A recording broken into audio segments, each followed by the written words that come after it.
Warahmatullahi wabarakatuh. Selamat sore dari Kuningan, Lala Bumela Sudirmantara. Di sini kawan-kawan, saya akan bahas sedikit ya sesuatu yang unik dari 7 tema project based learning dalam kurikulum prototype atau kurikulum 2022 atau kurikulum yang diniati sebagai upaya untuk pemulihan pembelajaran di sekolah-sekolah.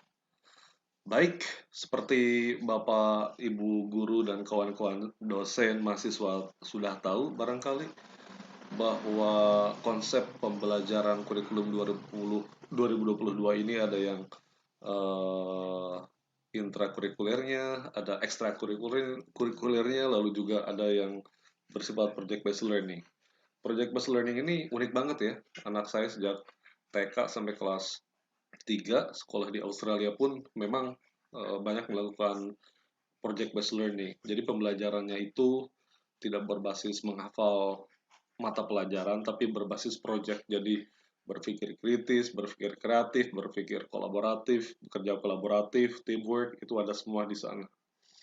Dan kemarin saya membahas ini dengan kawan-kawan mahasiswa gitu ya. Saya WA malam-malam, tolong dong ini ada nggak yang kurang pas gitu ya di 7 tema project based learning dalam kurikulum prototype ini.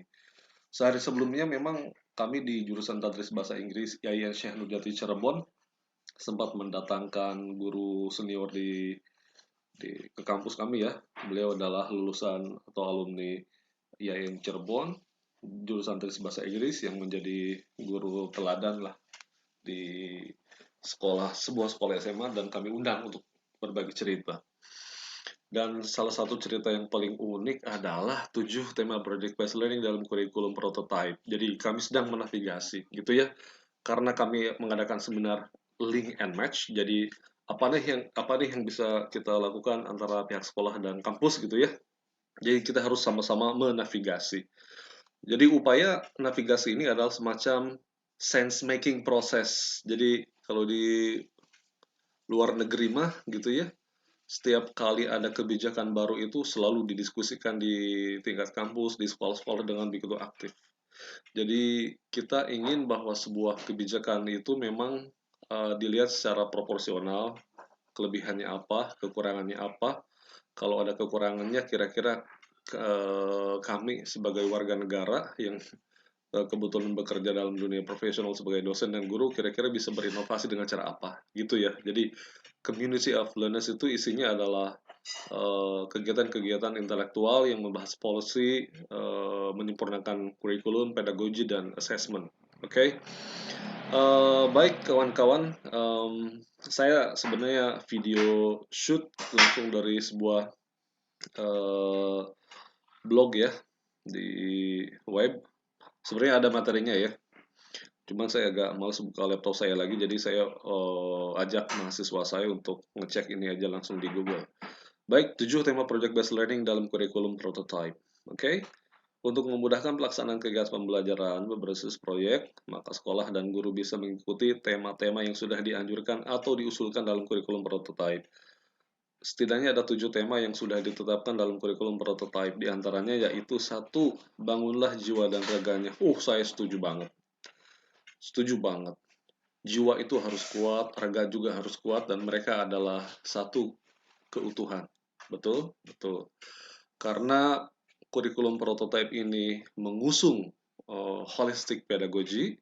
Holistic pedagogy itu ya salah satunya adalah menegaskan bahwa jiwa dan raga itu harus nyatu. Kalau jiwanya kuat, raganya kuat.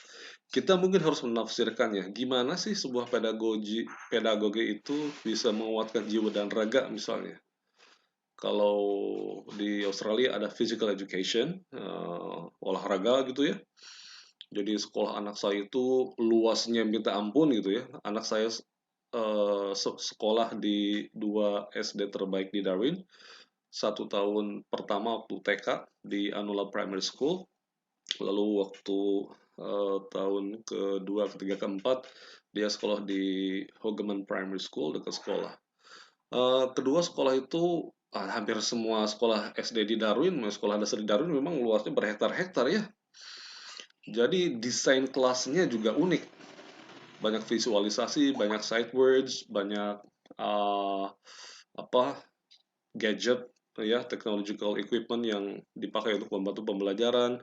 Dan yang uniknya adalah anak-anak tuh di sana selalu diminta untuk banyak bergerak, banyak bergerak, banyak bergerak. Karena motorik komponen itu kan apa namanya, komponen utama pembelajaran itu kan motorik.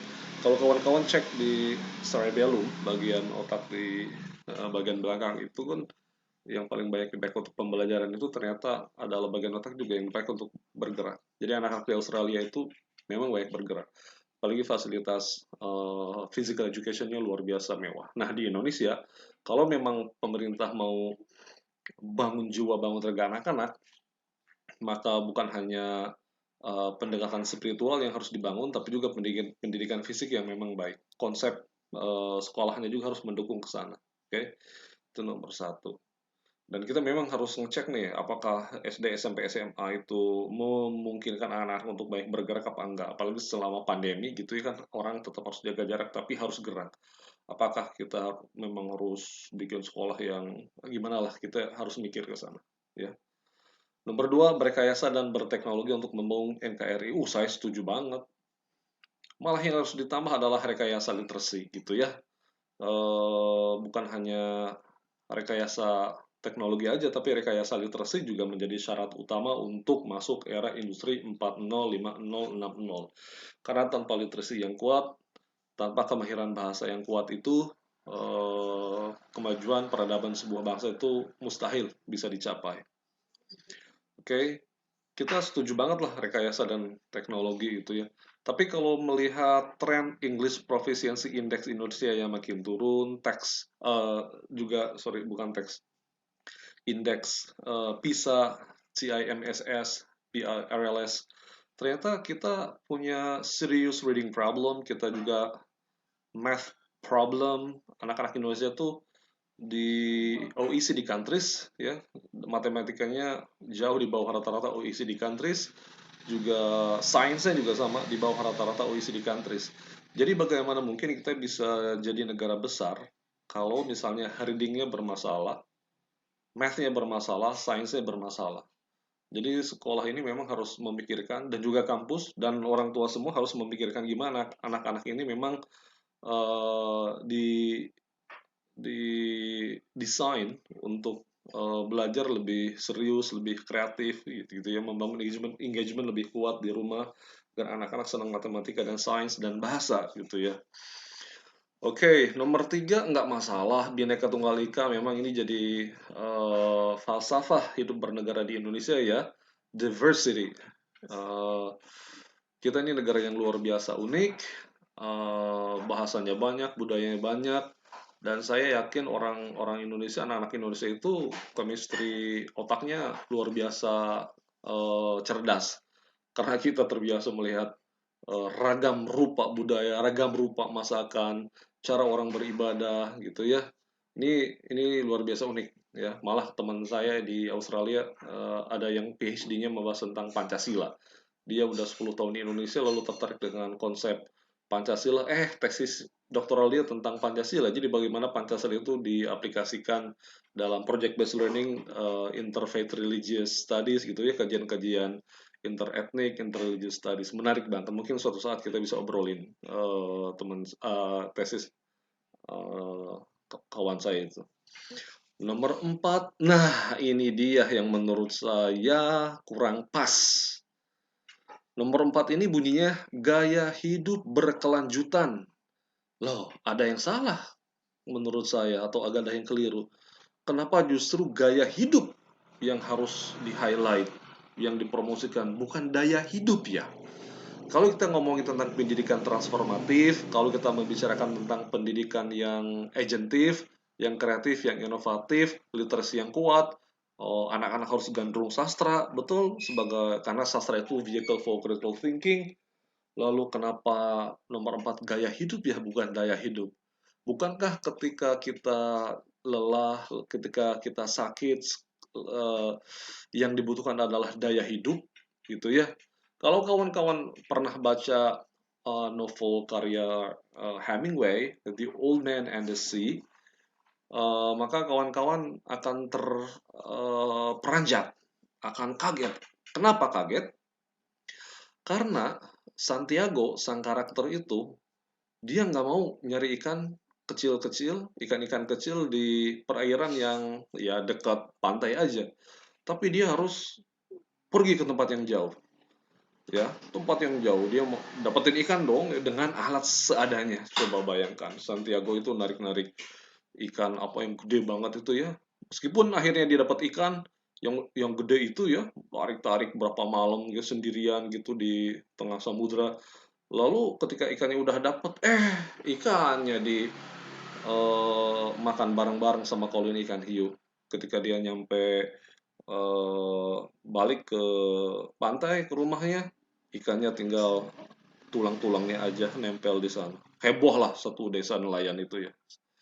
Jadi cerita Santiago tuh unik. Jadi bagi saya sebenarnya nangkap ikan gede tanpa peralatan yang canggih pun bisa. Itu ditujukan oleh Santiago. Karena Santiago ini fisherman yang sangat berpengalaman, punya ilmu yang tinggi, ilmu yang dalam. Jadi lesson of the story atau moral of the story dari cerita itu adalah your knowledge is your true resources in life. Jadi kalau kita ini orang berilmu, maka kita nggak usah peralatan canggih sebenarnya untuk menaklukkan dunia. Gitu ya, kira-kira cerita dari The Old Man and the Sea. Jadi mungkin yang kita butuhkan adalah daya hidup, DAYA, bukan gaya hidup ya. Kata orang Bandung mah, orang Indonesia mah bisi udah pada legek, jadi udahlah jangan disebut lagi gaya hidup gitu ya. Kita mah butuhnya daya hidup. Wah, seperti Presiden Jan Cukers gitu ya.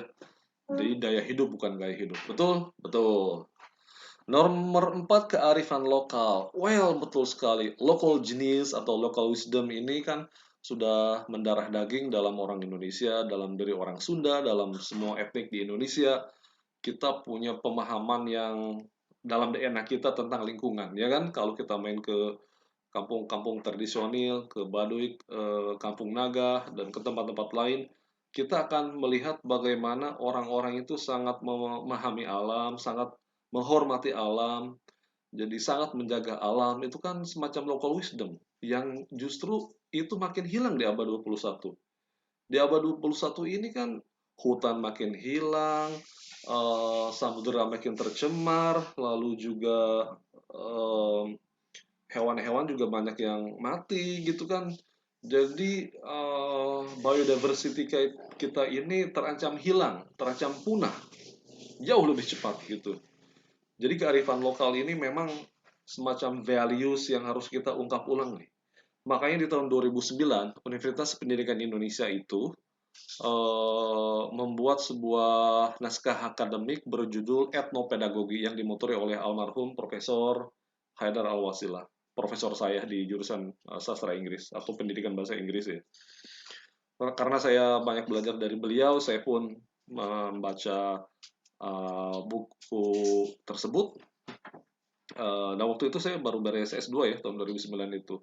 Jadi etnopedagogi itu menjadi konsep intelektualnya UPI sebagai bentuk komitmen terhadap keunggulan gitu ya. Nah, berarti kalau misalnya sekolah-sekolah se-Indonesia memang ditantang pemerintah untuk menghidupkan gagasan tentang kearifan lokal, maka mau tak mau semua unsur yang ada di institusi tersebut harus belajar yang namanya etnopedagogi atau etnoliterasi atau etnonumeracy atau yang berbau etno. Mungkin juga bisa etno music gitu ya. Jadi ada insight-insight yang luar biasa sebenarnya yang bisa kita ungkap dari etnopedagogi. Jadi kawasan riset ini dalam 7 ini banyak banget ya 7 tema ini sebenarnya. Nomor 7, kewirausahaan. Betul sekali. Sekarang kita sudah masuk dunia NFT ya kan, udah masuk dunia Bitcoin, udah masuk dunia marketplace. Mau nggak mau kewirausahaan digital, kewirausahaan yang tidak tradisional harus menjadi daya pikat baru bagi lulusan-lulusan anak-anak kita di sekolah dan di kampus ya. Mau nggak mau dosen pun seperti saya harus belajar tentang basis kewirausahaan.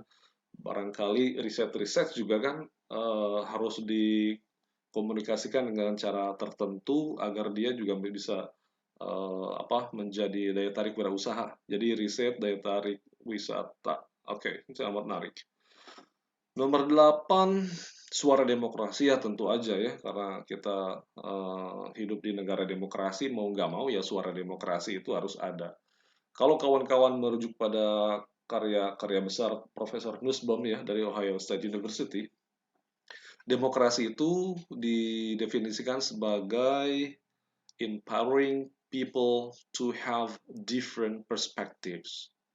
Jadi memang kita ini ditantang untuk memiliki perspektif yang berbeda. Kalau misalnya saya dalam dunia TESOL, dunia TEFL, pengajaran bahasa Inggris gitu ya, maka saya diperbolehkan dong mengajar mahasiswa dengan pendekatan yang benar-benar baru. Maka boleh dong saya tidak lagi menggunakan pedagogic grammar untuk ngajar, misalnya gitu ya. Jadi harus selalu ada cara-cara baru untuk meraih hasil yang berbeda. Kita kan prinsipnya lateral, ya prinsipnya adalah kreatif inovatif di abad 21 ini. Oke, dari ketujuh tema ini si adminnya nggak ngelihat ya. 1, 2, 3, 4, 6, 7, 8. Nomor 5-nya hilang, padahal cuma ada 7 tema. Nomor 1 oke, nomor 2 oke, nomor 3 oke, nomor 4 oke. Nomor 4 nggak oke. Nomor 6 kearifan lokal, 7 oke, 8 oke. Yang harus diingati adalah daya hidup, bukan gaya hidup. Silahkan didiskusikan kawan-kawan ya. Bapak Ibu yang punya anak, diskusikan tentang gaya hidup versus daya hidup. Kawan-kawan mahasiswa juga diskusikan kenapa daya hidup itu menjadi kata kuncinya bukan gaya hidup. Kawan-kawan dosen di kampus juga harus membahas ini.